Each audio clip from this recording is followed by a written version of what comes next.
የቅድመ ጋብቻ ስልጠና ሰርቲፊኬት ሳይዝ ማንም ሰው ወደ ጋብቻ እንዳይገባ የሚያደርግ አሰራር ሊጀመር ነው።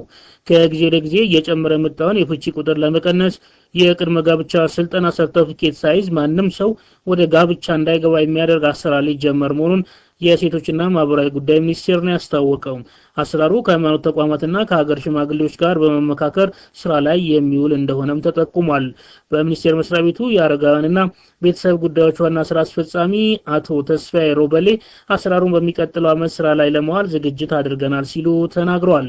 አክለውም ለተጋቢዎች የቅድመ ጋብቻ ስልጠና ከመስጠት በተጨማሪ በቤተሰብ ጉዳይ ላይ የሚሰሩ ተቋማት ስራቸውን ውጤታማ ለማድረግ የጋራ ፎረም መመስረታቸውን ጠቁሟል።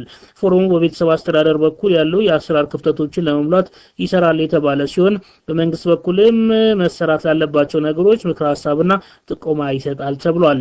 ለብዙ ትዳሮች መፍረስ ዋነኛ ምክንያት ስለ ትዳር ያለው ግንዛቤ እጥረት ነው ያሉት አቶ ተስፋዬ ሮበሌ ይህንንም ችግር ለመፍታት የስልጠና ማኑዋሎችን መዘጋጀታቸውን አመልክተዋል።